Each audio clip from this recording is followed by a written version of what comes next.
روزہ کیوں رکھا جاتا ہے؟ اس کا مقصد کیا ہے؟ سویر سے لے کر شام تک بھوک اور پیاس کاٹنا آخر کیا مقصد رکھتا ہے جبکہ سب کچھ موجود ہے؟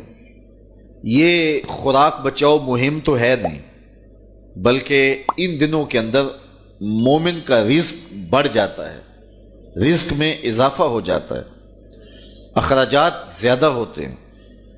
تو پھر جب اخراجات بھی زیادہ ہوتے ہیں، خوراک بھی وافر ہوتی ہے، تو پھر سویر سے لے کر شام تک بھوک کاٹنے کا کیا مقصد ہے؟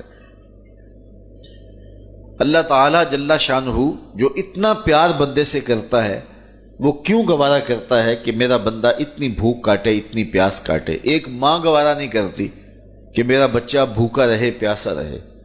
بچہ بھوکا ہو تو ماں تڑپنے لگ جاتی ہے، اور اس کی بھوک مٹانے کے لیے اسے کسی کے گھر میں جا کے مزدوری کرنی پڑے، کسی دہلیز سے جا کے مانگنا پڑے، وہ اس کا پیٹ بجھانے کے لیے سب کچھ کر گزرتی ہے، اور وہ ہر دکھ جھیل لیتی ہے کہ میرا بیٹا کوئی تکلیف نہ سہے، میری اولاد کوئی دکھ نہ سہے۔ تو اولاد کے لیے ماں کے جذبات ہم دیکھتے ہیں، اور ان مراحل سے ہم گزرتا ہوا زمانے کو دیکھتے ہیں۔ تو بیٹے کے لیے ماں بھوک اور پیاس گوارا نہیں کرتی، تو جو 70 ماؤں سے زیادہ پیار کرتا ہے، اس نے کیسے گوارا کر لیا کہ میرا بندہ سویر سے لے کر شام تک بھوکا رہے، پیاس کی شدت کاٹے، بھوک کی شدت کاٹے۔ آج کل 16 گھنٹے لمبا روزہ ہوتا ہے، اور اتنا طویل عرصہ سخت گرمی میں زبان کانٹا ہے، حلق خشک ہے، اور بندہ دریا کنارے ہے، لیکن ایک گھونٹ بھی اٹھا کے نہیں پی سکتا۔ تو یہ کیسے رب نے چاہا جو 70 ماؤں سے زیادہ پیار کرتا ہے؟ ماں تو اس لیے پیار کرتی ہے نا کہ اس نے بیٹے کو جنم دیا ہے، اور اتنا پیار کرتی ہے کہ دنیا کے کسی ترازو پہ ماں کے پیار کو تولا نہیں جا سکتا۔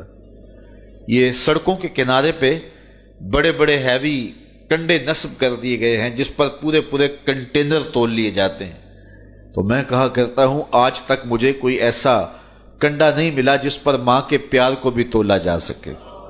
اللہ نے اس کے سینے میں پیار رکھا ہے، تڑپتی ممتا رکھی ہے، اولاد کے لیے وہ جذبات رکھے ہیں کہ دنیا کے کسی ترازو پہ اس کا وزن نہیں کیا جا سکتا۔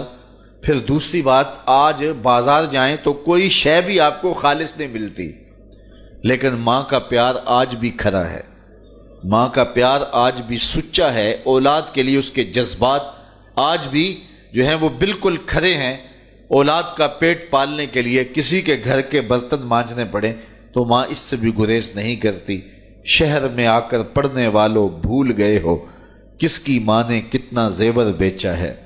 مائیں اولادوں کے لیے کیا کیا پاپڑ نہیں بیلتی، کیا کیا دکھ نہیں سہتی، خود گیلے بستر پہ لیٹ جاتی ہیں اور بیٹے کو خشک جگہ پہ لٹاتی ہیں، اور اذیت سہتی ہیں، دکھ سہتی ہیں، خود پیاس اور بھوک برداشت کر لیتی ہیں، لیکن اولاد کو جو ہے وہ بھوک اور پیاس ان کی برداشت نہیں کر پاتی ہیں۔ یہ ان کے سینے میں اولاد کا پیار ہے۔ تو اولاد کے ساتھ ماں باپ کو اتنا پیار کیوں ہے؟ تو اس کا جواب ایک ہی ہے، اس لیے کہ ماں نے بچے کو جنم دیا ہے۔ تو اس جملے پہ آپ کی توجہ چاہوں گا، جس نے جنم دیا ہے وہ اتنا پیار کرتی ہے، تو جس نے خلق کیا ہے وہ کتنا پیار کرتا ہو۔ ماں نے جنم دیا ہے، تخلیق نہیں کیا، تو جنم دینے والی کا پیار اس کا ٹھکانہ نہیں، اور جس نے خلق کیا ہے اس کی محبت کا عالم کیا ہوگا۔ تو ماں گوارا نہیں کرتی تو رب نے کیسے گوارا کر لیا؟ اس مسئلے کو سمجھنے کے لیے پھر دوبارہ ماں کی گود میں آنا پڑے گا۔ بیٹا بیمار ہو گیا، ماں اٹھا کے اس کو ڈاکٹر کے پاس لے گئی۔ ڈاکٹر نے کہا کہ اسے یہ دوائی دو، یہ سیرپ پلاؤ، ٹھیک ہو جائے گا۔ اب سیرپ کڑوا تھا، بچہ پیتا نہیں۔ ماں نے اس کو زبردستی لٹایا، اس کا منہ کھولا، اور سختی سے اس کے منہ کے اندر کڑوے سیرپ کے چمچ انڈھیل رہی ہے۔ کیا ماں صفاق ہو گئی؟ ماں کا پیار چھن گیا؟ اس کی ممتا کہیں رخصت ہو گئی؟ وہ جو بیٹے کی آنکھ میں ایک آنسو بھی گوارا نہیں کرتی تھی، تڑپ جاتی تھی، بیٹا چیخ رہا ہے، رو رہا ہے، ماں زبردستی اس کا منہ پکڑ کے کڑوا سیرپ اس کے حلق میں ٹپکا رہی ہے، تو اس کا جواب یہ ہے کہ ماں سفاک نہیں ہوئی، ماں ظالم نہیں ہوئی، اس کی ممتا نہیں چھنی، بلکہ بیٹا نہیں جانتا، ماں جانتی ہے۔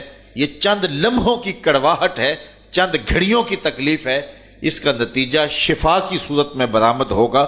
ماں کی نظر اس تڑپنے پہ نہیں، جو اس کا نتیجہ ہے ماں کی نگاہیں اس پہ لگی ہوئی ہیں، اور بیٹے کے پیار کی وجہ سے وقتی طور پہ اس کا یہ تڑپنا وہ گوارا کر لیتی ہے۔ جو 70 ماؤں سے زیادہ پیار کرتا ہے وہ جانتا ہے یہ چند لمحوں کی بھوک اور پیاس ہے، لیکن نتیجہ بڑا خوبصورت ہے۔ لعلکم تتقون، تقوی کا نور نصیب ہو جائے گا۔